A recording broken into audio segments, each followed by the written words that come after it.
아휴, 또 아픈 척이야. 나이 들면 다 이렇다니까. 그러게. 근데 뭐 어쩌겠어. 일단은 입원시켜야지.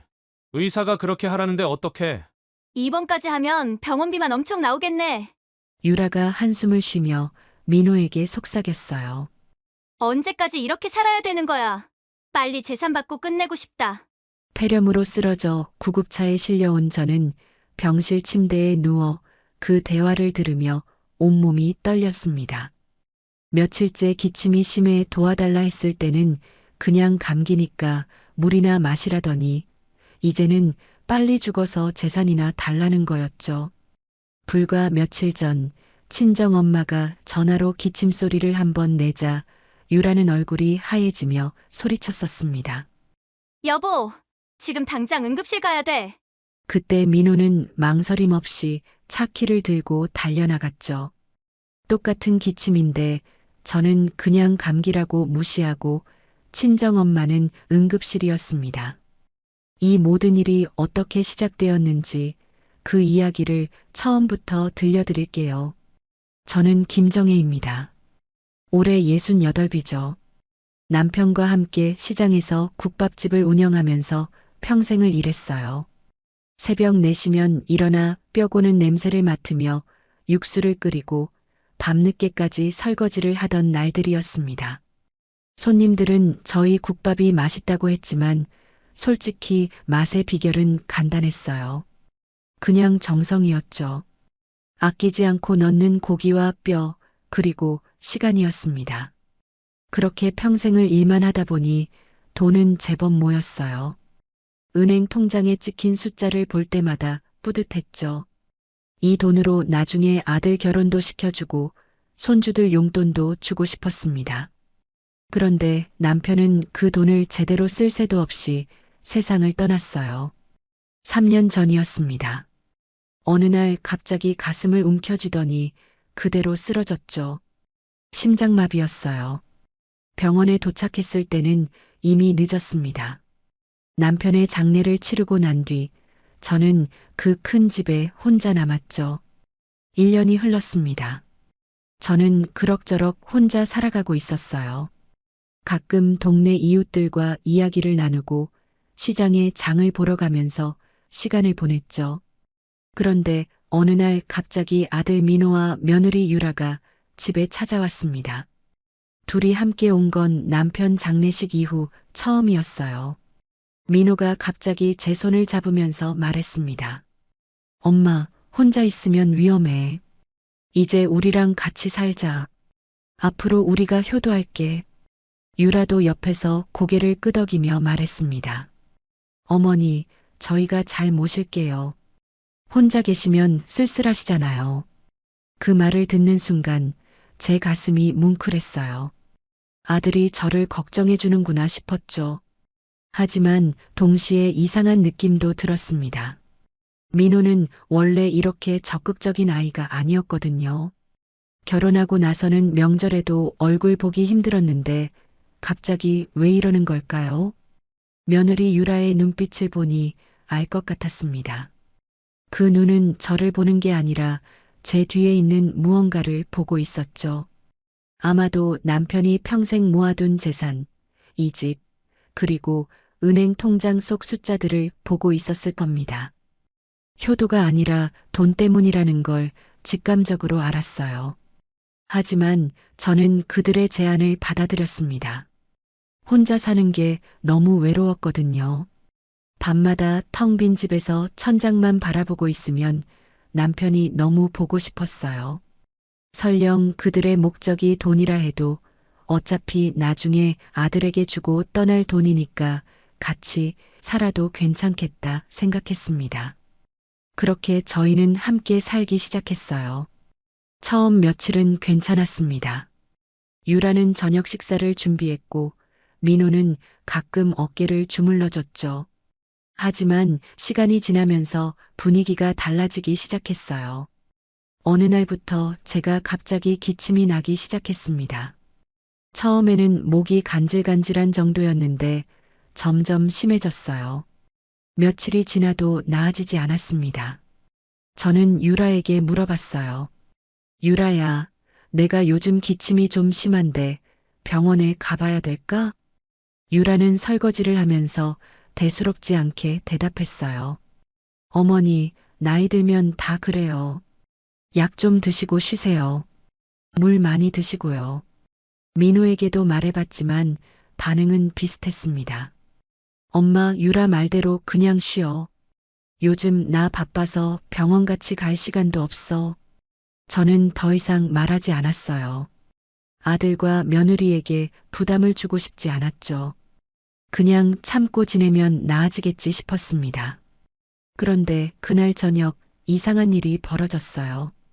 유라가 거실 소파에 앉아 전화를 받고 있었는데 갑자기 표정이 순식간에 굳어졌습니다. 얼굴이 하얘지더니 벌떡 일어섰어요. 엄마, 괜찮아? 갑자기 기침은 왜 해? 내가 지금 거기로 갈게. 전화기 너머에서 유라 어머니가 뭐라고 대답하는 소리가 들렸지만 유라는 듣지 않았어요. 바로 민호에게 소리쳤죠. 여보, 지금 당장 응급실 가야 돼. 민호는 당황한 표정으로 일어났습니다. 지금 갑자기 응급실은 왜? 엄마가 갑자기 기침을 해. 요즘 독감이 유행이라던데. 독감이라도 걸리면 어떻게 해? 유라는 큰일이 난 것처럼 유난스럽게 소리쳤습니다. 독감으로 응급실을 가자고? 얼마 전에 내가 통화했을 때 장모님 별로 안심하시던데? 뭐가 안심해? 지금 당장 가게 일어나. 유라의 목소리는 다급했어요. 민호는 더 이상 말하지 않고 재킷을 집어들었죠. 둘은 서둘러 현관문을 나섰습니다. 저는 소파에 앉아 그 모습을 멍하니 바라봤어요. 제 기침은 가벼운 감기라며 물이나 마시라고 했던 며느리가 친정엄마의 기침 한 번에는 응급실로 달려가는 모습이었습니다. 가슴 한구석이 무너지는 느낌이었죠. 저도 며칠째 기침을 하고 있었는데 왜 저는 물만 마시라고 하고 친정엄마는 기침 한 번에 응급실이었을까요? 그때 확실하게 깨달았습니다. 이 집에 들어온 목적은 효도가 아니었어요. 애초에 돈 때문에 들어왔던 거죠. 저는 그저 재산을 가진 시어머니일 뿐이었고 유라에게 진짜 가족은 친정뿐이었습니다. 텅 빈 거실의 시계 소리만 째깍째깍 울렸습니다. 저는 혼자 앉아서 그 소리를 들으며 서운함을 삼켰어요. 목구멍이 아팠지만 기침을 참았습니다. 어차피 누구도 신경 쓰지 않을 기침이었으니까요. 시간이 지나도 기침은 나아지지 않았습니다. 오히려 더 심해졌어요. 밤에는 기침 때문에 제대로 잠을 잘 수가 없었죠. 1시간마다 깨서 기침을 하다 보니 아침이 되면 몸이 천근만근이었습니다. 목구멍이 따갑고 쓰라렸어요. 침을 삼킬 때마다 아팠죠. 낮에도 조금만 움직이면 숨이 찼어요. 부엌에서 설거지를 하다가도 멈춰서서 숨을 고르곤 했죠. 싱크대에 손을 짚고 한참을 서 있어야 했습니다. 가슴이 답답하고 무언가 눌리는 것 같았어요. 이상했습니다. 예전에는 이렇지 않았거든요. 며칠이 지나자 어지럼증까지 시작됐어요. 아침에 일어나려고 하면 눈앞이 핑 돌았습니다. 천장이 빙글빙글 돌아가는 것 같았죠. 침대 가장자리에 앉아 한참을 기다려야 겨우 일어설 수 있었어요. 화장실을 갈 때도 벽을 짚고 조심조심 걸었습니다. 한 발 한 발 내디딜 때마다 조심했죠. 넘어지면 큰일이니까요. 유라에게 다시 말해봤어요. 용기를 내서 말했죠. 유라야, 요즘 숨도 차고 어지럽기도 한데 병원 한번 가봐야 할 것 같아. 내가 너무 어지러워서 걷기도 힘든데 같이 병원 가줄 수 있어? 유라는 냉장고에서 뭔가를 꺼내며 대답했습니다. 저를 쳐다보지도 않았어요. 어머니, 요즘 감기가 유행이잖아요. 병원 갈 필요 없어요. 전기장판 틀고 따뜻하게 푹 주무시면 다 나아요. 그 말투가 너무 무심했습니다. 마치 귀찮다는 듯이요. 근데 요즘 너무 어지러워서 넘어질까봐 무서워서 그래. 에이, 어머니. 나이 드시면 다 그런 거예요. 저희 친정 엄마도 그러셨는데 지금은 괜찮으시거든요. 저는 더 말하고 싶었지만 참았어요. 한숨이 나왔지만 삼켰습니다. 민호에게도 말해봤지만 반응은 똑같았어요. 엄마, 유라가 괜찮다잖아. 엄마 너무 예민한 거 아니야? 나이 들면 다 그런 거래. 저는 예민한 게 아니었어요. 정말 아팠습니다. 몸이 말을 듣지 않았죠. 하지만 아들과 며느리는 제 말을 믿지 않았어요. 아니, 믿으려 하지 않았는지도 몰라요. 제가 아프다는 사실을 인정하면 신경 써야 하니까요. 병원에 데려가야 하니까요. 그게 귀찮았던 거죠. 방에 들어가서 문을 닫고 나서야 침대에 주저앉았습니다. 거울을 보니 제 얼굴이 창백했어요. 얼굴에 핏기가 하나도 없었습니다. 눈 밑에는 다크서클이 짙게 드리워져 있었고 볼은 푹 꺼져 있었죠. 며칠 사이에 확실히 살이 빠진 것 같았어요. 광대뼈가 도드라져 보였습니다. 입술도 바싹 말라 있었죠. 제가 봐도 아파 보이는 얼굴이었는데 왜 아들과 며느리는 모르는 걸까요? 어느 날 저녁 유라가 물었습니다. 목소리에는 관심이 없었어요. 그냥 형식적으로 묻는 거였죠. 의무감으로 묻는 것 같았습니다. 어머니, 요즘에는 좀 어때요? 기침 나아지셨어요? 저는 웃으며 대답했어요. 응, 많이 나아졌어. 걱정 마. 많이 좋아졌어. 거짓말이었어요. 전혀 나아지지 않았죠. 오히려 더 심해지고 있었습니다. 하지만 말하지 않았어요. 어차피 아무도 신경 쓰지 않을 테니까요. 말해봤자 또 나이 들면 다 그렇다고 할 테니까요. 그럼 다행이네요. 푹 쉬세요. 유라는 그렇게 말하고는 방으로 들어갔어요. 저에게 밥은 먹었는지, 하루 어떻게 보냈는지, 불편한 건 없었는지 묻지 않았습니다. 그냥 들어갔죠. 민호도 마찬가지였어요.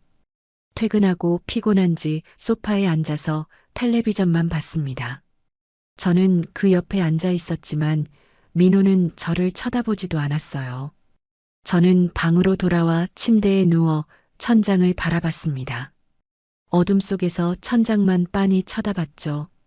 남편이 살아있었다면 어땠을까요? 남편은 제가 아프면 바로 병원에 데려갔을 거예요. 제가 기침을 조금만 해도 걱정했었죠. 약국에 가서 약도 사오고 따뜻한 죽도 끓여줬을 겁니다. 밤새 제 옆에서 등을 쓰다듬어 줬을 거예요. 하지만 지금은 남편이 없죠. 제 옆에 있는 건 저를 걱정하지 않는 아들과 며느리뿐이었습니다. 아니, 옆에 있다고 할 수도 없죠. 같은 집에 살지만 마음은 멀리 떨어져 있었으니까요. 저는 눈을 감고 잠들려고 노력했습니다. 하지만 기침 때문에 잠들 수 없었죠. 기침을 할 때마다 가슴이 아팠습니다. 밤새 기침을 하다가 동이 트고 나서야 겨우 잠이 들었어요. 하지만 얼마 자지 못했습니다. 1시간쯤 잤을까요? 몸은 천근만근이었지만 일어나야 했죠. 아침에 일어났을 때 몸이 무거웠어요. 온몸이 납덩어리가 된 것 같았죠. 침대에서 일어나는 것조차 힘들었습니다. 며칠째 계속 집에만 있으니 답답했어요. 방에 갇혀 있는 느낌이었죠. 민호와 유라는 출근하고 없었고 저는 하루 종일 집에 혼자 있었습니다. 텔레비전을 켜도 집중이 안 됐어요. 화면이 제대로 보이지도 않았죠. 창밖을 보니 날씨가 좋았습니다. 햇살이 따스해 보였어요. 문득 바람이라도 쐬고 싶었습니다. 계속 집에만 있으니 가슴이 더 답답한 것 같았거든요. 밖에 나가면 좀 나아지지 않을까 싶었죠. 옷을 입고 가방을 챙겼어요. 지갑을 넣으면서 생각했습니다. 나간 김에 시장이라도 다녀올까? 냉장고에 김치도 떨어졌고 반찬도 만들어야 했거든요. 유라는 요리를 잘 못했어요. 아니, 안 했다는 게 맞을지도 몰라요. 결국 저희 집 밥은 제가 다 챙겨야 했습니다. 제가 안 하면 아무도 안 했죠. 장바구니를 챙기는데도 손이 떨렸습니다. 거울을 보니 얼굴이 많이 야위었더군요. 하지만 나가야 했습니다. 이대로 집에만 있으면 미칠 것 같았어요. 현관문을 열고 나서니 바깥 공기가 시원했습니다. 뱃속으로 시원한 공기가 들어오는 게 느껴졌죠. 아, 역시 밖이 좋구나 싶었습니다. 계단을 내려가는데 다리가 후들거렸지만 난간을 꼭 잡고 한 계단씩 조심히 내려갔어요. 숨이 차서 중간에 멈춰 서기도 했죠. 밖에 나가서는 천천히 걸었어요. 평소보다 훨씬 느린 속도였죠. 하지만 괜찮았습니다. 바깥 공기를 마시니 조금은 숨이 트이는 것 같았어요. 몇 걸음 걷다가 벤치에 앉아 숨을 고르면서 생각했습니다. 그래도 나와서 다행이야. 계속 집에만 있었으면 더 답답했을 거야 라고요. 다시 일어나서 걸었습니다. 시장까지 가는 게 평소보다 훨씬 힘들었어요. 평소에는 10분이면 가는 거리인데 오늘은 20분도 넘게 걸린 것 같았습니다. 숨이 차서 자꾸 멈춰 서야 했거든요. 전봇대에 기대서 숨을 고르기도 했죠. 지나가는 사람들이 저를 쳐다봤지만 신경 쓰지 않았어요. 가슴이 답답하고 다리에 힘이 없었습니다.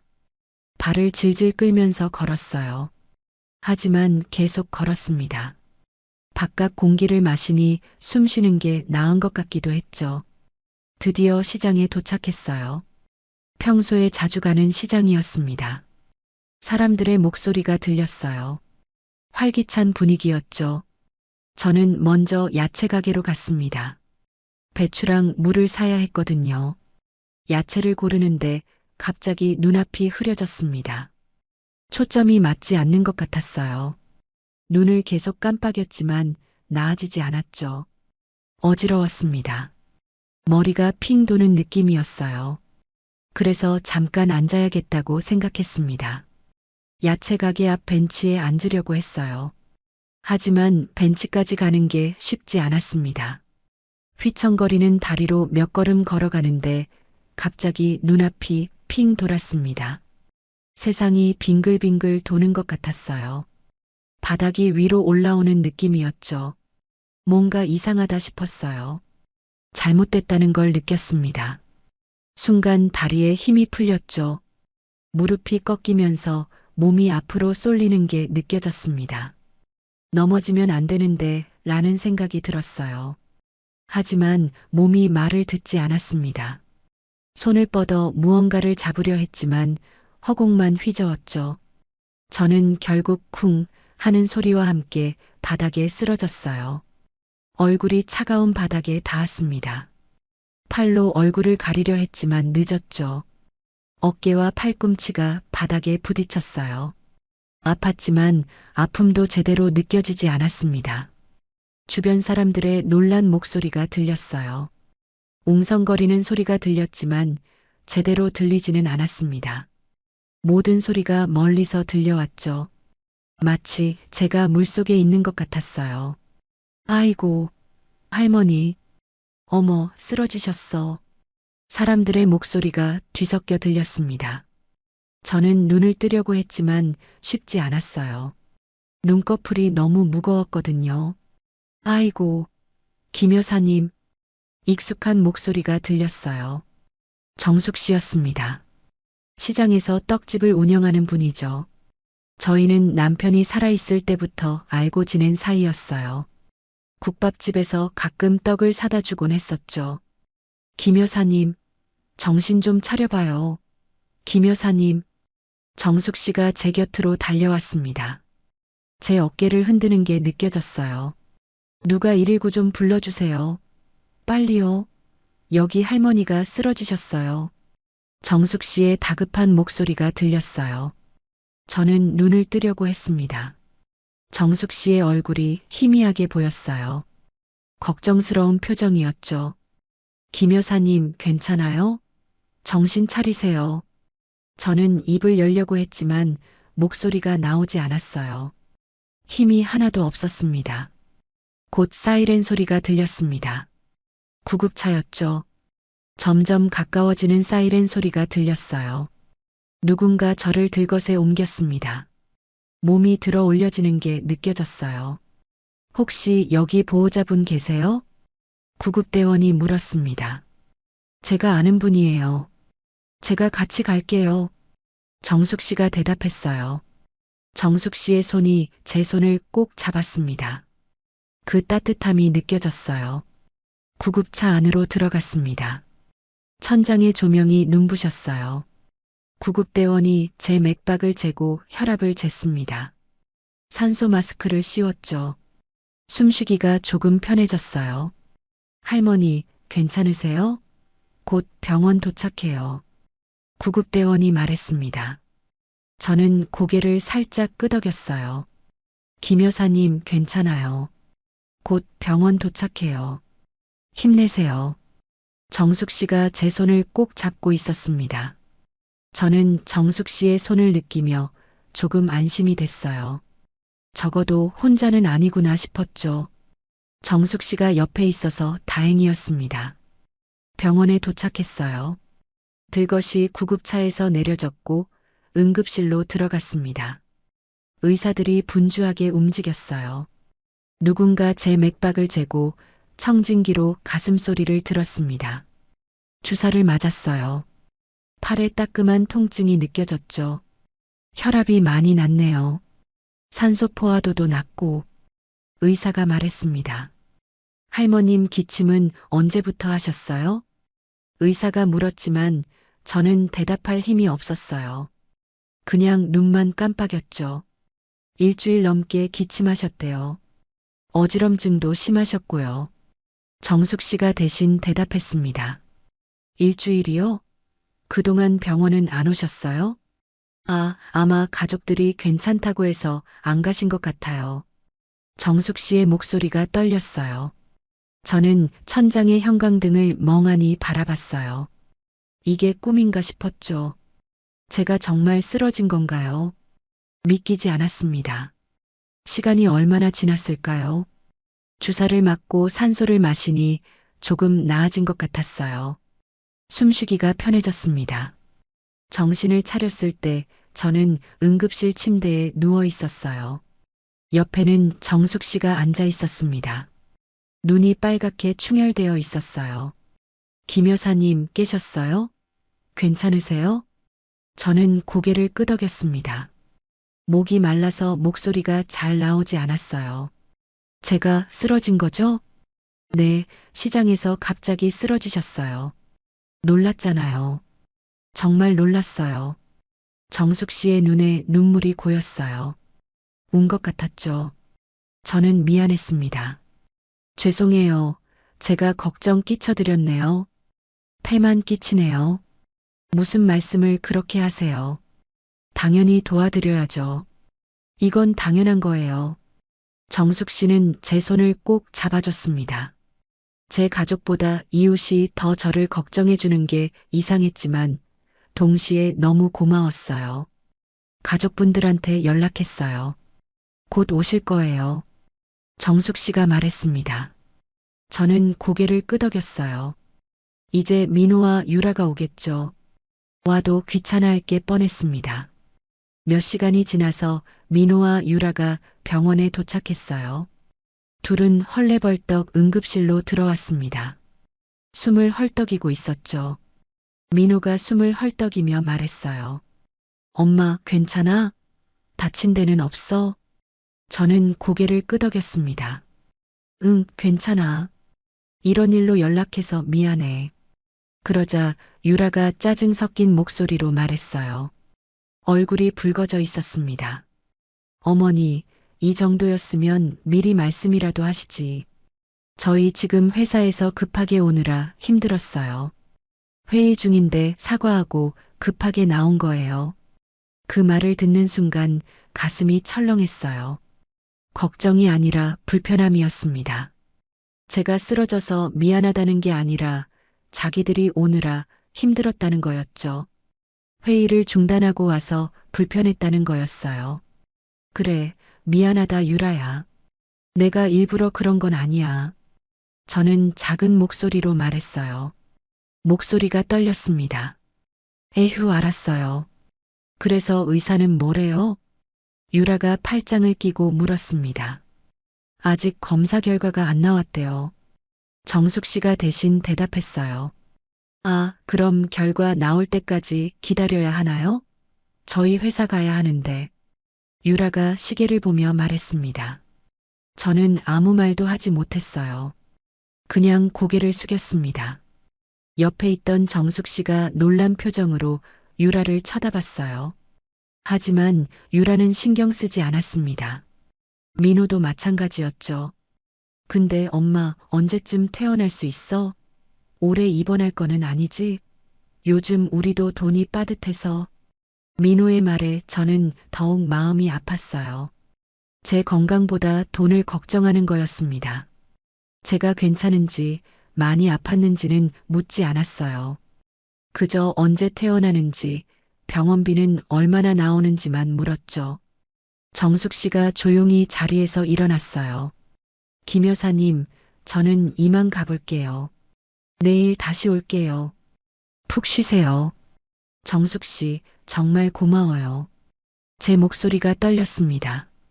눈물이 날 것 같았어요. 정숙 씨는 제 손을 한 번 더 꼭 잡아주고는 나갔습니다. 응급실에는 저와 아들, 며느리만 남았어요. 하지만 3명이 함께 있어도 외로웠습니다. 가족이 곁에 있는데도 혼자인 것 같았죠. 그날 밤 저는 천장을 바라보며 생각했습니다. 피를 나눈 아들보다 이웃인 정숙 씨가 더 저를 걱정해 주는 게 맞는 건가 싶었어요. 가슴 한구석이 무너지는 것 같았죠. 다음 날 아침 의사 선생님이 병실로 오셨어요. 젊은 남자 의사였는데 표정이 심각했습니다. 손에 차트를 들고 있었죠. 민호와 유라도 함께 있었습니다. 둘은 의자에 앉아 있었어요. 의사 선생님이 차트를 보면서 말했어요. 환자분 상태가 생각보다 심각합니다. 폐렴이에요. 그것도 꽤 진행된 상태죠. 엑스레이 사진을 보니 폐에 염증이 많이 차 있더라고요. 폐렴이라는 말에 저는 깜짝 놀랐어요. 그냥 감기인 줄 알았는데 폐렴이었다니요. 그동안 기침도 심하고 어지러움도 심하셨을 텐데 많이 고생하셨겠네요. 숨도 많이 차셨죠? 하루만 늦었어도 큰일 날 뻔했습니다. 정말 다행이에요. 의사 선생님의 말에 민호가 당황한 표정을 지었어요. 폐렴이요? 그럼 심각한 건가요? 위험한 건가요? 네, 노인분들한테는 폐렴이 위험할 수 있어요. 특히 이렇게 방치하셨으면 더 위험하죠. 지금은 안정이 되긴 했지만 입원 치료가 필요합니다. 항생제 치료를 받으셔야 해요. 최소 일주일은 입원하셔야 할 것 같아요. 일주일이라는 말에 유라의 얼굴이 굳어졌습니다. 입원이라는 말이 마음에 들지 않는 것 같았어요. 표정이 확 굳어졌죠. 일주일이나요? 그렇게 오래요? 유라가 물었습니다. 네, 폐렴은 제대로 치료하지 않으면 재발할 수 있어요. 완전히 나을 때까지 치료받으셔야 합니다. 나이도 있으시니까 더 조심하셔야 하고요. 의사 선생님이 설명했습니다. 그동안 집에서 증상이 있으셨는데 왜 병원에 안 오셨어요? 의사 선생님이 저를 보며 물었어요. 저는 민호와 유라를 힐끔 쳐다봤습니다. 둘은 눈을 피했어요. 의사 선생님이 나가고 나서 민호가 말했어요. 엄마, 왜 진작 말 안 했어? 이렇게 심한 줄 몰랐잖아. 진작 말했으면 병원 갔을 텐데. 저는 쓴웃음이 나왔습니다. 허탈했어요. 그게 무슨 소리야? 내가 몇 번이나 말했잖아. 근데 너희가 괜찮다고 나이 들면 다 그렇다고 했잖아. 엄마, 그래도 이 정도면 또 말했어야지. 우리가 알아차릴 때까지 계속 말했어야지. 민호의 말에 화가 났어요. 하지만 참았습니다. 화를 내봤자 달라질 게 없었으니까요. 이미 일어난 일이었죠. 일주일이나 입원해야 하면 병원비는 얼마나 나올까 걱정이네. 유라가 걱정스러운 표정으로 말했습니다. 제 건강이 아니라 돈을 걱정하는 거였죠. 저는 그 말을 듣고 가슴이 답답했어요. 유라야, 병원비는 내가 낼 거니까 걱정하지 마. 내 돈으로 낼게. 아니, 그게 아니라 저희가 당연히 내야죠. 근데 요즘 저희도 여유가 없어서요. 카드값도 나가고 대출 이자도 나가고. 유라의 말투는 마지못해 하는 것 같았어요. 의무감으로 말하는 것 같았죠.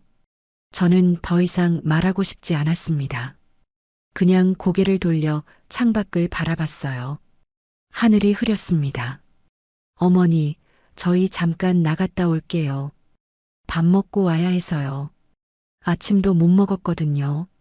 민호와 유라는 그렇게 병실을 나갔습니다. 배고프다는 둥, 커피 마시고 싶다는 둥 이야기하며 나갔죠.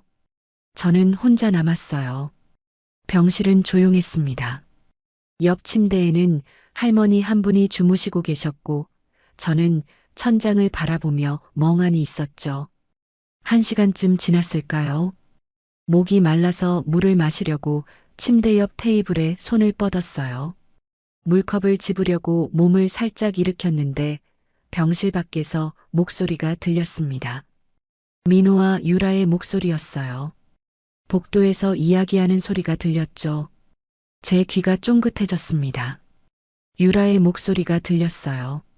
아휴, 또 아픈 척이야. 나이 들면 다 이렇다니까. 우리 친정 엄마도 이랬는데 약 먹으니까 바로 괜찮아지셨거든. 심장이 철렁 내려앉았습니다. 아픈 척이라니요. 저는 정말 아팠는데요. 쓰러져서 구급차 타고 온 거였는데 말이죠. 민호의 목소리도 들렸어요. 그러게, 근데 뭐 어쩌겠어. 일단은 입원시켜야지. 의사가 그렇게 하라는데 어떡해. 병원비만 엄청 나오겠네. 에휴. 유라가 한숨을 쉬는 소리가 들렸습니다. 병원비는 엄마가 낸다잖아. 우린 신경 쓰지 말자. 하, 언제까지 이렇게 살아야 되는 거야. 시어머니 모시고 사는 것도 힘든데. 친구들은 다 자유롭게 사는데 나만 이래. 유라의 목소리에 짜증이 묻어났습니다. 좀만 참아. 조금만 더. 조금만 더. 얼마나 더. 빨리 재산 받고 끝내고 싶다, 진짜. 유라의 말에 저는 숨이 막혔어요. 재산 받고 끝내고 싶다니. 그 말이 무슨 뜻인지 저는 알았습니다. 제가 빨리 죽기를 바라는 거였죠. 빨리 재산을 받고 싶다는 거였어요. 물컵을 잡으려던 손이 떨렸습니다. 가슴이 서늘해졌어요. 등골이 오싹했죠. 이게 제 가족인가 싶었습니다. 평생을 키우고 사랑했던 아들이 이렇게 저를 짐으로 생각하고 있었다니요. 며느리는 제가 빨리 죽기를 바라고 있었죠. 눈물이 났습니다. 참으려고 했지만 눈물이 멈추지 않았어요. 뜨거운 눈물이 볼을 타고 흘러내렸죠. 베개에 얼굴을 묻고 소리 없이 울었습니다. 옆 침대 할머니가 깰까봐 조용히 울었어요. 어깨가 들썩거렸지만 소리는 내지 않았죠. 저는 평생 아들을 위해 살았어요. 아들이 원하는 거는 다 해줬습니다. 그런데 이게 제가 받을 대접인가요? 이게 제가 받을 보답인가요? 문득 남편이 떠올랐습니다. 남편이 살아있었다면 어땠을까요? 남편은 이런 상황을 어떻게 했을까요? 아마 크게 화를 냈을 겁니다. 아들에게도 며느리에게도 호통을 쳤을 거예요. 그리고 저를 안아주며 위로해줬을 거죠. 하지만 혼자서 이 모든 걸 견뎌야 했죠. 이 서러움도, 이 배신감도, 이 외로움도 혼자 견뎌야 했어요. 잠시 후 민호와 유라가 병실로 들어왔습니다. 둘은 아무렇지 않은 표정으로 들어왔어요. 마치 방금 전 그런 말을 하지 않은 것처럼 웃으면서 들어왔죠. 엄마, 우리 왔어. 지하 식당 가서 밥 먹고 왔어. 저는 대답하지 않았어요. 그냥 눈을 감고 있었습니다. 자는 척하고 싶었거든요. 민호와 유라와 얼굴을 마주하고 싶지 않았죠. 그 얼굴을 보면 또 눈물이 날 것 같았습니다. 자고 있나 보네. 우리 그냥 가자. 그래, 가자. 어차피 자고 있는데 뭐. 둘은 곧 병실을 나갔습니다. 발소리가 멀어지고 나서야 저는 눈을 떴어요. 천장을 바라보며 생각했습니다. 이제 어떻게 해야 할까요? 이대로 저를 짐으로 여기는 사람들과 함께 살아야 하나요? 가슴이 답답했습니다. 숨쉬기조차 힘들었어요. 폐렴 때문인지 아니면 마음 때문인지 알 수 없었죠. 아마 둘 다였을 거예요. 그날 밤 저는 잠들지 못했습니다. 눈을 감으면 유라의 목소리가 들렸거든요. 재산 받고 끝내고 싶다는 그 말이요. 그 말이 귀에 맴돌았습니다. 계속 반복해서 들렸어요. 저는 결심했습니다. 이대로는 안 되겠다고요. 뭔가 해야 한다고요. 하지만 지금은 아니었어요. 지금은 몸이 안 좋았으니까요. 일단 건강을 회복하고 나서 생각하기로 했습니다. 이번 첫날 민호와 유라는 그렇게 잠깐 얼굴만 비추고 집으로 돌아갔어요. 그리고 그날 저녁 내일 퇴근하고 다시 오겠다는 문자를 보냈죠. 저는 오든 말든 상관없었습니다. 어차피 와도 진심으로 걱정하는 게 아니고 병원비 걱정만 하고 갈 테니까요. 다음 날이 됐습니다. 저는 그래도 하루 종일 민호와 유라를 기다렸어요. 하지만 민호와 유라는 오지 않았습니다. 전화도 없었어요. 저는 혹시나 하는 마음으로 핸드폰을 들여다봤지만 아무 연락도 없었죠. 문자도 전화도 카카오톡도 없었습니다. 무슨 일이 있나 싶어 전화를 걸어볼까 했지만 그러지 않았어요. 괜히 부담 주고 싶지 않았습니다. 바쁜데 귀찮게 하고 싶지 않았죠.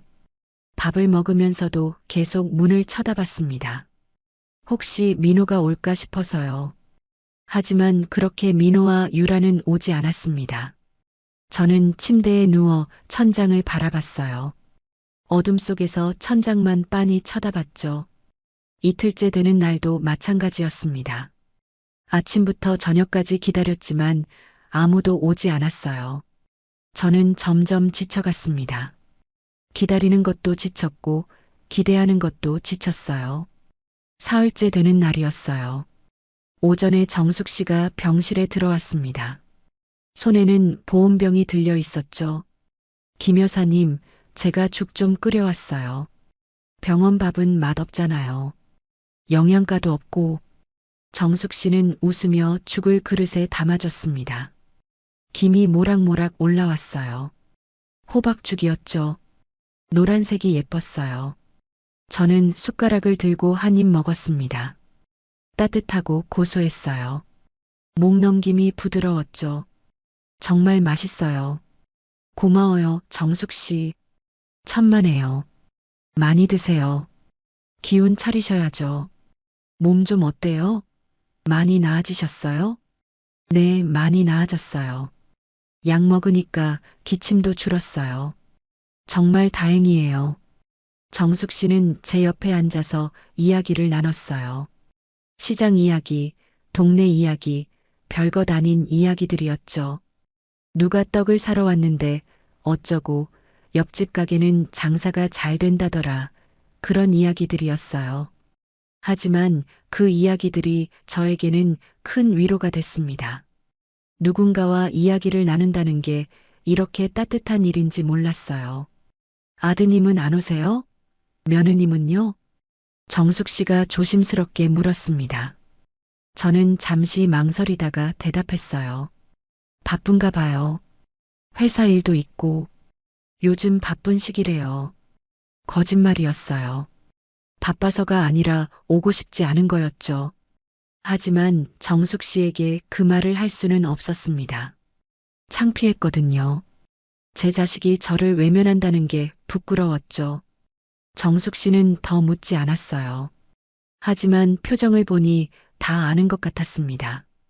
그냥 고개를 끄덕이고는 물을 따라줬어요. 김 여사님, 물 많이 드셔야 해요. 폐렴은 수분 섭취가 중요하대요. 제가 인터넷에서 찾아봤어요. 네, 고마워요. 많이 마실게요. 정숙 씨는 1시간쯤 있다가 돌아갔어요. 가기 전에 손을 꼭 잡아줬죠. 내일 또 올게요. 힘내세요.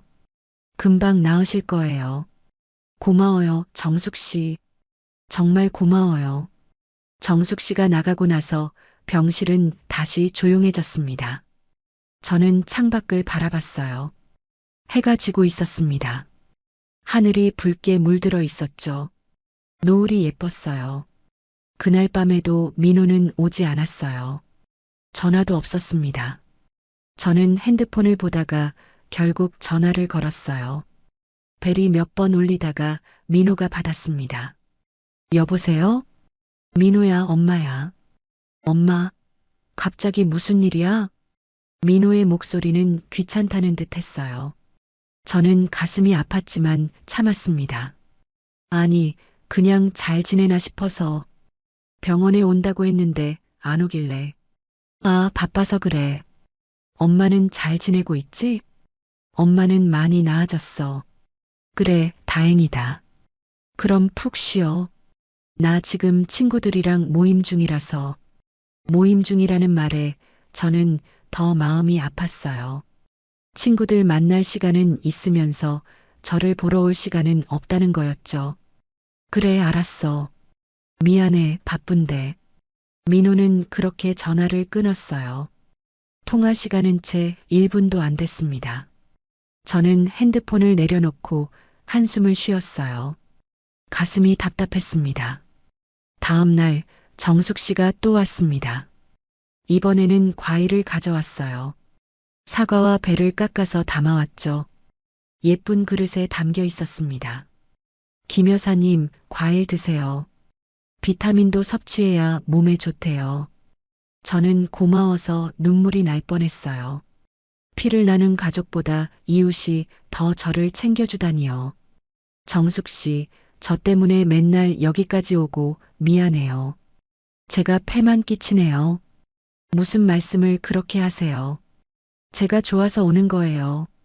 김 여사님이 혼자 계시는 게 안쓰러워서요. 정숙 씨는 웃으며 물을 따라줬습니다. 저는 과일을 먹으며 정숙 씨와 이야기를 나눴어요. 그 시간이 제일 행복했습니다. 하루 중에 정숙 씨가 오는 시간만 기다렸죠. 며칠이 더 지났어요. 민호와 유라는 단 한 번도 오지 않았습니다. 전화도 거의 없었죠. 제가 먼저 전화해도 바쁘다며 금방 끊었어요. 저는 이제 기대하지 않았습니다. 어차피 올 마음이 없는 사람들이니까요. 대신 정숙 씨가 매일 왔습니다. 죽을 끓여오기도 하고 과일을 가져오기도 했어요. 반찬을 만들어 오기도 했죠. 물을 떠주고 이야기를 나눴습니다. 정숙 씨가 없었다면 저는 어떻게 지냈을까요? 생각만 해도 끔찍했죠. 아마 혼자 외롭게 지냈을 겁니다. 어느 날 정숙 씨가 말했어요. 김 여사님, 제가 생각해 봤는데요. 혼자 계시면 외로우시잖아요. 퇴원하시면 저희 집 놀러 오세요. 같이 밥 먹어요. 저희 아들이랑 딸도 같이요. 저는 고개를 끄덕였습니다. 고마워요, 정숙 씨. 정말 고마워요. 정숙 씨는 웃으며 제 손을 잡아줬어요. 그 손이 따뜻했습니다.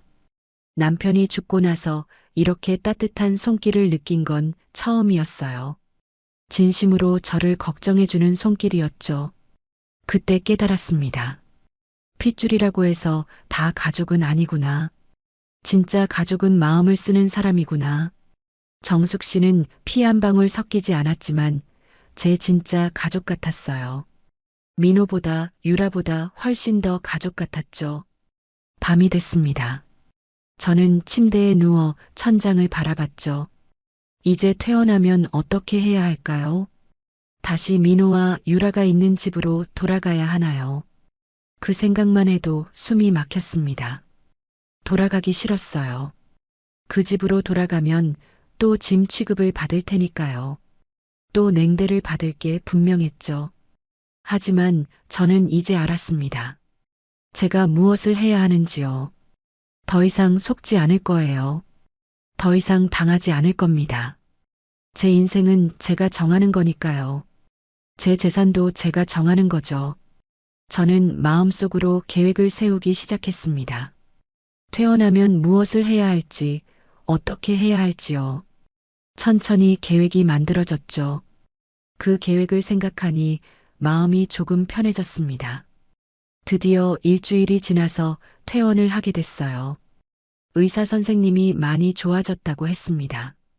폐렴도 많이 나아졌고 기침도 거의 사라졌다고 했죠. 하지만 무리하지 말고 계속 약을 먹으면서 쉬어야 한다고 했습니다. 퇴원 날 아침 저는 민호에게 전화를 걸었어요. 벨이 몇 번 울리다가 민호가 받았습니다. 엄마, 민호야, 엄마 오늘 퇴원한대. 데리러 올 수 있어? 짐도 있고 혼자 가기 힘들 것 같아서. 아, 퇴원이 오늘이야? 미안한데 택시 타고 와. 택시비는 내가 보내줄게. 저는 한숨을 쉬었습니다. 역시나였어요. 그래, 알았어. 그럼 택시 타고 갈게. 응, 조심해서 와. 나중에 봐. 전화를 끊고 나서 허탈했어요. 입원할 때도 정숙 씨가 도와줬고 퇴원할 때도 혼자였습니다. 아들은 단 한 번도 없었죠. 입원 기간 내내 한 번도 오지 않았고 퇴원할 때도 오지 않았어요. 저는 짐을 챙겨서 병원을 나왔습니다. 택시를 타고 집으로 향했어요. 도착을 해서 현관문을 열고 들어가니 민호와 유라가 거실에 앉아 있었습니다. 웃으면서 텔레비전을 보고 있었죠. 엄마 왔어? 민호가 고개를 돌리며 말했어요. 일어나지도 않았습니다. 짐을 들어주지도 않았죠. 유라도 마찬가지였습니다. 그냥 소파에 앉아 텔레비전만 봤어요. 응, 왔어. 저는 무거운 가방을 들고 방으로 들어가려는데 유라가 말했어요. 어머니, 잠깐만요. 저희가 할 말이 있어요. 저는 멈춰섰습니다. 가방을 내려놓고요. 왜? 무슨 일인데? 유라가 민호를 쳐다봤어요. 민호는 머뭇거리다가 입을 열었습니다. 불편한 표정이었죠. 엄마, 저기, 우리가 할 말이 있어. 중요한 얘기야. 저는 가방을 내려놓고 소파에 앉았어요. 무슨 말을 할지 대충 짐작이 갔습니다. 무슨 일인데? 민호가 말했습니다. 목소리가 조금 떨렸어요. 엄마, 요즘 계속 아프잖아. 이번에는 입원까지 했고. 그러니까 혹시 가지고 있는 재산 미리 정리해 두는 거 어때? 심장이 철렁 내려앉았습니다. 재산 정리라니요. 예상했던 말이었지만 실제로 들으니 충격이었습니다. 민호야, 그게 무슨 소리야? 재산 정리? 응, 혹시 모르잖아. 나중에 문제 생기면 복잡하니까. 미리 정리해 두는 게 낫지 않을까 싶어서. 유라가 끼어들었습니다. 당당한 목소리였어요. 어머니, 혹시 모르잖아요. 갑자기 무슨 일 생기면 어떡해요? 문제 생기기 전에 미리 정리해 두는 게 좋잖아요. 상속세도 줄일 수 있고요. 요즘은 다들 그렇게 한대요. 저는 두 사람을 번갈아 봤어요. 민호는 눈을 피했습니다. 유라는 당당하게 제 눈을 쳐다보고 있었죠. 부끄러운 줄도 모르는 것 같았어요. 혹시 너네는 내가 죽기를 바라는 거야? 그래서 재산 정리하라는 거야? 제 목소리가 떨렸어요. 화가 났습니다. 민호가 당황하며 말했어요. 아니, 그게 아니라 그냥 미리 준비하는 거지. 당연히 엄마는 오래오래 살아야지. 그런 뜻이 아니야. 미리 준비? 난 아직 죽을 생각 없어. 아직 건강하고 멀쩡해. 저는 자리에서 일어났습니다. 더 이상 이야기하고 싶지 않았어요. 방으로 들어가려는데 유라가 말했죠. 짜증 섞인 목소리였습니다. 어머니, 저희 인생도 있어요. 저희도 계획이 있다고요. 저는 돌아서서 유라를 쳐다봤어요. 너희 인생? 그래, 너희 인생 있겠지. 근데 내 인생은? 난 그냥 죽으라는 거야? 저희가 어머니 모시고 사는 것도 쉽지 않아요. 그 정도는 알아주셔야죠. 제 주변 친구들은 다 자유롭게 사는데 저만 이래요. 유라의 말에 화가 치밀었어요. 자유롭게 살고 싶으면 왜 같이 살자고 했을까요? 애초에 제 재산 때문에 들어온 거면서요. 하지만 참았습니다. 화를 내봤자 소용없었으니까요. 저는 대답하지 않고 뒤돌아 방으로 들어가서 문을 닫았어요. 침대에 앉아 한숨을 쉬었습니다. 이제야 확실히 알았어요. 민호와 유라는 저를 버린 겁니다. 돈 때문에 이 집에 들어왔고 돈만 받으면 떠날 사람들이었어요. 그날 밤 저는 잠들지 못했습니다. 창밖을 바라보며 생각했어요. 이대로 살 수는 없었습니다. 변해야 했어요. 제 인생을 되찾아야 했죠. 다음 날 아침 저는 결심을 했습니다. 더 이상 속지 않겠다고요. 재산도 남겨줄 이유도 없다고요. 민호와 유라는 제 가족이 아니었습니다. 그저 재산을 노리는 사람들일 뿐이었죠. 저는 서랍을 열어 통장을 꺼냈어요. 평생 모아둔 돈이었습니다. 남편과 함께 일하면서 한 푼, 두 푼 모은 돈이죠. 새벽부터 밤늦게까지 일하면서 모은 돈이었어요.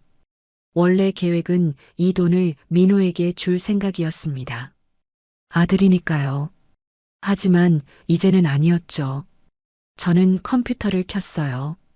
인터넷 뱅킹에 접속해서 계좌를 확인했습니다. 예금, 적금, 주식, 부동산까지 제 재산을 모두 정리하기 시작했어요. 하나하나 확인하고 정리했죠. 집도 팔기로 했습니다. 이 집은 남편과 제가 평생 일해서 산 집이었어요. 추억이 가득한 집이었죠. 거실 저 구석에서 민호가 첫걸음마를 했었고 부엌에서 남편과 아침을 먹었었습니다. 하지만 이제는 필요 없었죠. 민호에게 남겨줄 생각이 없었으니까요. 저는 바로 부동산에 전화를 걸었어요. 여보세요. 집을 팔고 싶은데요. 방문해서 시세 좀 확인해 주실 수 있나요? 부동산 중개인은 친절하게 대답했습니다. 네, 물론이죠. 주소 좀 알려주세요. 오늘 오후에 방문해서 시세 확인해 드릴게요.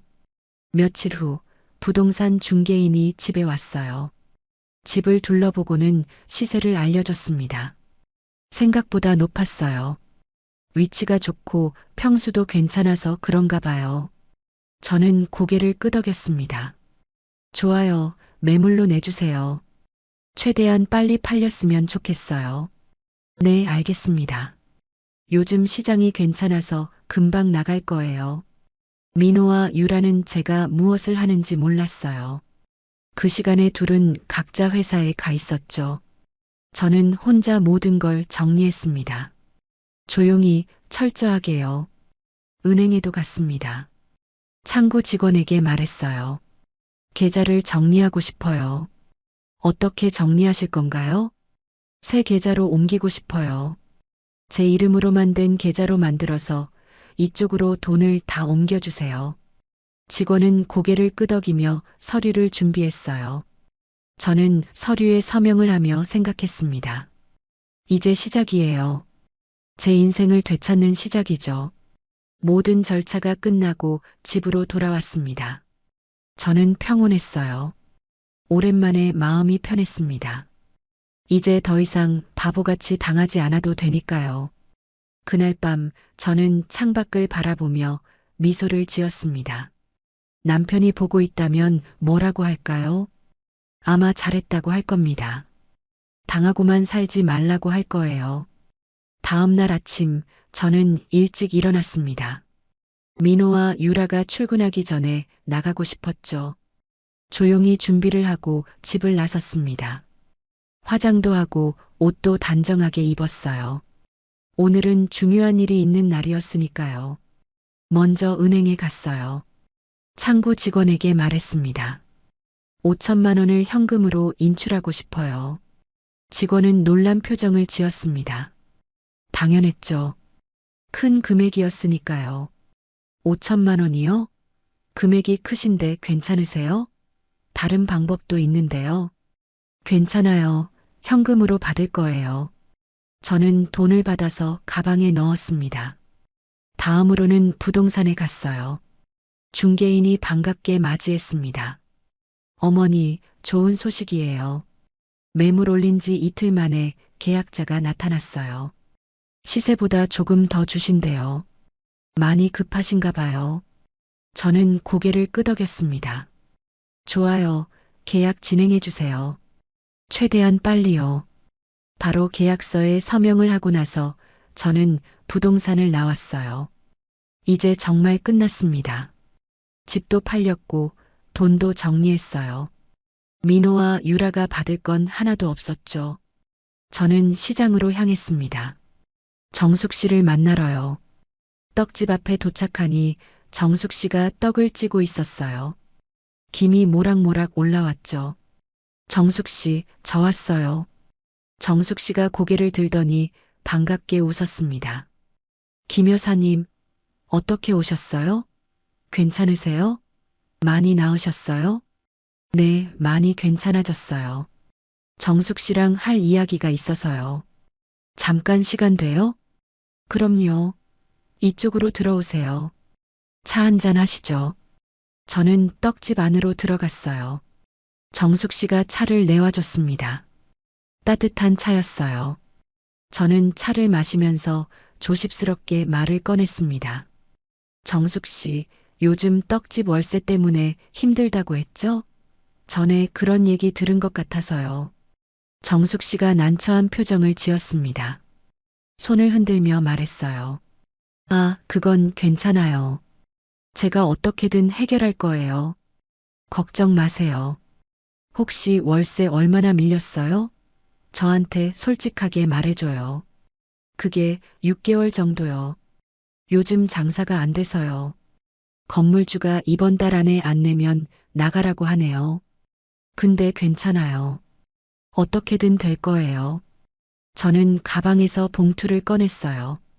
오전에 은행에서 인출한 5천만 원이 들은 두툼한 봉투였습니다. 정숙 씨 앞에 내려놓았죠. 정숙 씨 이거 받으세요. 이게 뭐예요? 정숙 씨가 놀란 표정으로 봉투를 받았어요. 열어보더니 눈이 커졌습니다. 손이 떨렸어요. 이게 얼마예요? 돈이 너무 많아요. 5천만 원이에요.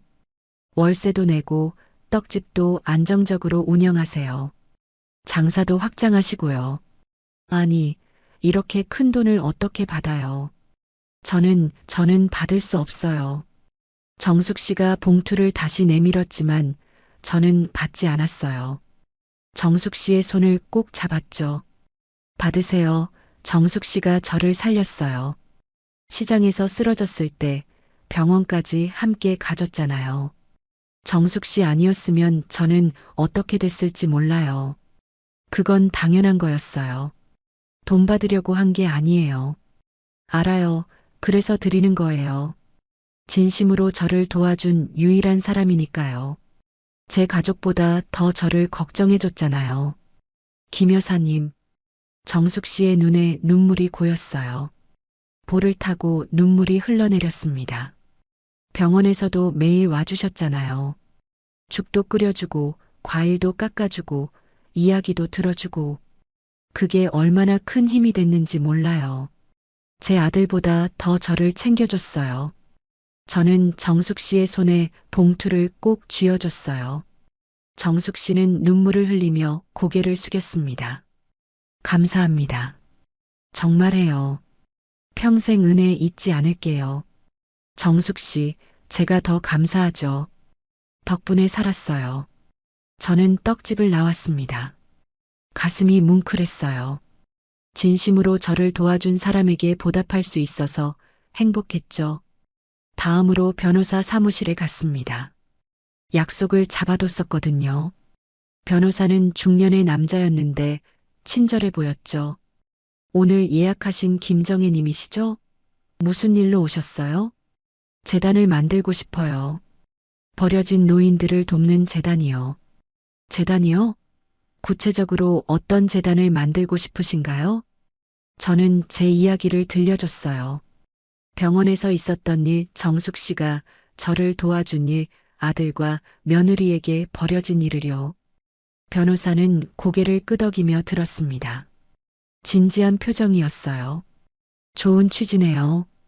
정말 의미 있는 일이에요. 재단 설립을 도와드리겠습니다. 감사합니다. 며칠 후 정말 재단이 만들어졌어요. 이름은 정의 나눔 재단이었습니다. 제 이름을 따서 만든 거죠. 이 재단은 응급 상황에 놓인 노인들을 도울 거예요. 저처럼 가족에게 버려진 노인들을요. 쓰러져도 아무도 돌봐주지 않는 노인들 말입니다. 모든 일을 마치고 집으로 돌아왔을 때 민호와 유라가 있었어요. 둘은 소파에 앉아 있었죠. 텔레비전을 보고 있었습니다. 엄마, 어디 갔다 와? 민호가 물었습니다. 저는 대답하지 않았어요. 그냥 방으로 들어가려 했죠. 어머니, 저희 할 말 있어요. 중요한 얘기예요. 유라가 말했습니다. 저는 멈춰섰어요. 뭔데? 저번에 말씀드린 재산 정리는 언제 하실 거예요? 계속 미루시면 안 되잖아요. 유라의 말에 저는 코웃음이 나왔어요. 어이가 없었습니다. 재산 정리?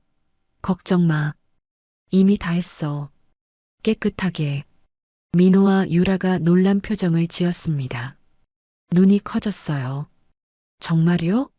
그럼 서류는요? 저희가 봐야 되잖아요. 서류? 그런 거 없어. 내가 알아서 했으니까. 너희는 신경 쓸 필요 없어. 저는 방으로 들어가서 문을 닫았어요. 민호와 유라가 뭐라고 하는 소리가 들렸지만 신경 쓰지 않았습니다. 이제 곧 알게 될 테니까요. 아무것도 받을 수 없다는 걸요. 그날 밤 저는 침대에 누워 천장을 바라봤어요. 마음이 편했습니다. 이제 정말 끝났어요. 제 복수가 시작된 거죠.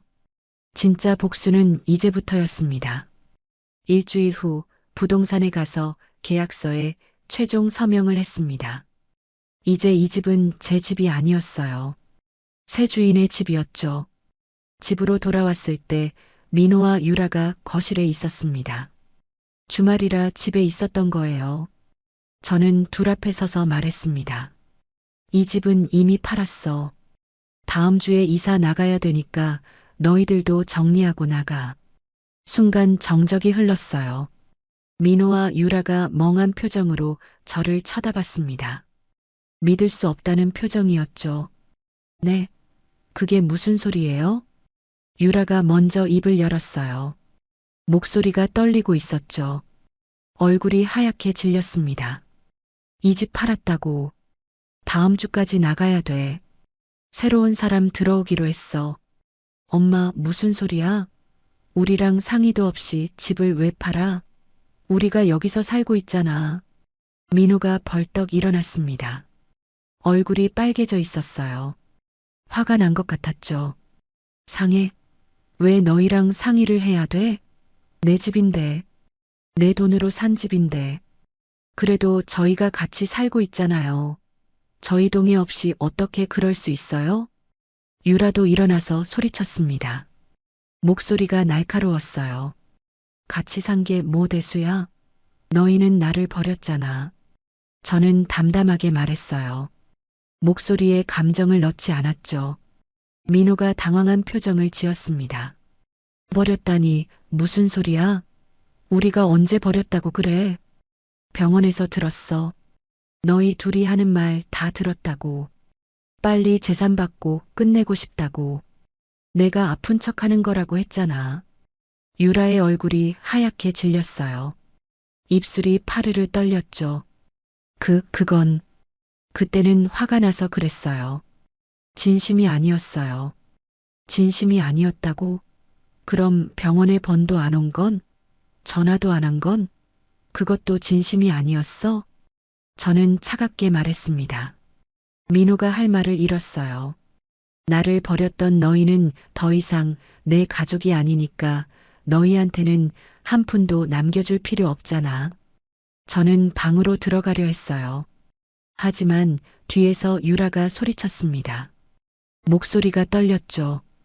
어머니, 저희가 이 집에 와서 얼마나 어머니한테 효도를 했는데요. 밥도 해드리고 같이 살아드렸잖아요. 저는 돌아서서 유라를 쳐다봤어요. 코웃음이 나왔습니다. 효도? 이 집에 들어온 이유가 효도가 아니라 애초에 돈 때문에 들어온 거 아니야? 솔직하게 말해봐. 유라가 할 말을 잃었어요. 얼굴이 붉어졌죠. 너희가 나한테 해준 게 뭐야? 아플 때 병원 한 번 데려가줬어? 입원했을 때 한 번이라도 와줬어? 아무것도 안 했잖아. 그것도 제대로 안 했잖아. 결국 내가 다 했어. 제 목소리가 떨렸어요. 하지만 울지 않았습니다. 이제 울 이유가 없었으니까요. 그러면서 재산은 달라고? 빨리 죽으라고? 그게 효도야? 엄마, 미안해. 우리가 잘못했어. 다시 생각해봐, 제발. 민호가 제 손을 잡으려 했지만 저는 손을 뺐어요. 만지고 싶지 않았습니다. 이미 늦었어. 집도 팔렸고 재산도 다 정리했어. 너희한테 남겨줄 건 아무것도 없어. 한 푼도 없다고. 그럼 남은 돈은 다 어디 갔어요? 어머니가 모은 돈이요. 저희 돈이잖아요. 유라가 다급하게 물었습니다. 목소리가 커졌어요. 너네 돈? 언제부터 내 돈이 너희 돈이 됐어? 내가 번 거야. 내 남편이랑 내가 모은 거라고. 그래도 저희가 받을 권리가 있잖아요. 권리? 나를 버린 사람이 무슨 권리가 있어? 너희는 자격이 없어. 저는 방으로 들어가서 문을 닫았어요. 밖에서 민호와 유라가 떠드는 소리가 들렸지만 신경 쓰지 않았습니다. 소리를 질러도 울어도 상관없었죠. 이제 정말 끝났으니까요. 다음 날 민호와 유라는 짐을 싸기 시작했습니다. 화가 난 표정으로요. 하지만 어쩔 수 없었죠. 집이 팔렸으니까요. 저는 이미 새 집을 구해놨었습니다. 조용한 동네의 작은 아파트였어요. 이사날 짐을 차에 싣고 집을 나섰습니다. 민호와 유라도 각자 짐을 챙겨나갔어요. 둘은 저를 쳐다보지도 않았습니다. 원망하는 눈빛이었죠. 저는 마지막으로 집을 돌아봤어요. 남편과 함께 살았던 집이 보였습니다. 추억이 많은 집이었죠. 하지만 이제 떠날 시간이었습니다. 새로운 시작을 해야 했으니까요. 새 집은 시내에서 30분 정도 떨어진 조용한 동네에 있었어요. 작은 아파트였지만 저 혼자 살기에는 충분했죠. 깨끗하고 햇빛도 잘 들었습니다. 짐을 정리하고 나니 해가 저물고 있었어요. 창밖을 보니 저녁 노을이 예뻤어요. 하늘이 붉게 물들어 있었죠. 저는 차를 한 잔 마시며 노을을 바라봤습니다. 마음이 편했어요. 오랜만에 느끼는 평온함이었죠. 짐에서 벗어난 느낌이었습니다. 며칠 후 정숙 씨가 제 집에 왔어요. 음식을 가득 들고요. 반찬통이 여러 개였습니다. 김 여사님, 음식 좀 만들어 왔어요. 이사하면 바빠서 밥 못 챙겨 드시잖아요. 고마워요, 정숙 씨. 어서 들어와요. 집 구경시켜 줄게요. 정숙 씨는 음식을 내놓고 함께 먹었어요. 따뜻한 밥과 국, 반찬들이었죠. 김치찌개도 있었고 불고기도 있었습니다. 둘이서 이야기를 나누며 밥을 먹었어요. 정말 오랜만에 느끼는 가족 같은 분위기였죠. 민호, 유라와 같이 살 때는 느껴보지 못한 따뜻함이었습니다. 김 여사님, 혼자 계시면 외로우시죠? 제가 자주 놀러 올게요. 가끔 저희 집에도 놀러 오시고요. 고마워요. 제가 정숙 씨 덕분에 살아요. 정말로요. 무슨 말씀을요? 제가 더 감사하죠. 그 돈 덕분에 떡집도 살렸어요. 월세도 다 냈고요. 정숙 씨는 웃으며 제 손을 잡아줬어요. 그 손이 따뜻했습니다. 진심이 느껴지는 손길이었죠. 그 후로 저는 정숙 씨 가족과 자주 만났어요. 일주일에 한두 번은 만났죠. 명절에는 함께 모여 밥을 먹었습니다. 정숙 씨의 아들과 딸도 만났어요. 25살 아들, 22살 딸이었죠. 착한 아이들이었습니다. 저를 할머니처럼 대해줬어요. 공손했고 따뜻했죠. 추석에는 정숙 씨 집에서 송편을 만들었어요. 정숙 씨 가족과 함께요. 다 같이 둘러앉아 송편을 빚었습니다. 정숙 씨의 딸이 말했어요. 할머니, 저도 할머니처럼 예쁘게 빚고 싶어요. 그래, 이렇게 하는 거야. 천천히 해봐. 저는 손녀처럼 가르쳐 줬어요. 함께 웃고 이야기하며 송편을 만들었죠. 그 시간이 너무 행복했습니다. 어느 날 정숙 씨가 말했어요. 진지한 표정이었죠. 김 여사님, 저희가 여사님 가족이에요. 진짜 가족이요. 그 말을 듣는 순간 눈물이 났습니다. 하지만 슬픈 눈물은 아니었어요. 행복한 눈물이었죠. 가슴이 뭉클했습니다.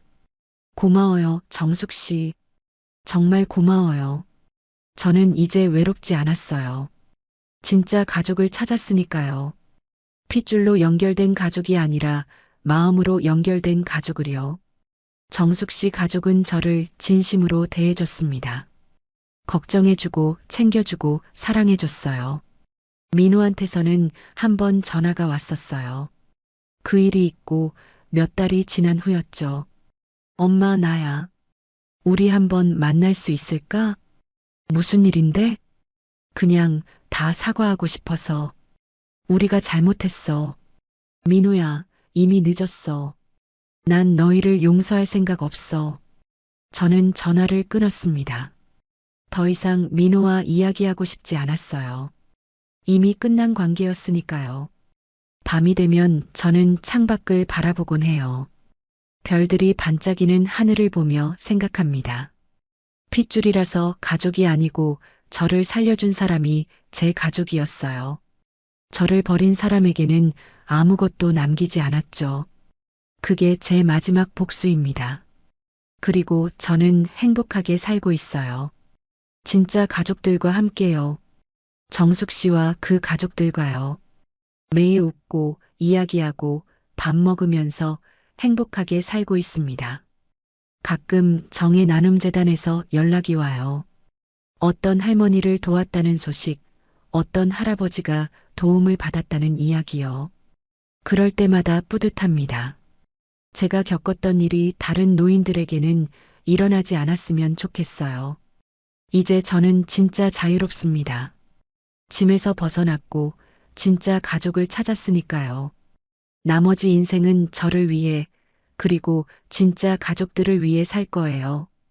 그게 제가 선택한 길이고 후회하지 않습니다. 이야기를 끝까지 들어주신 분이 계시다면 댓글 하나만 남겨주세요.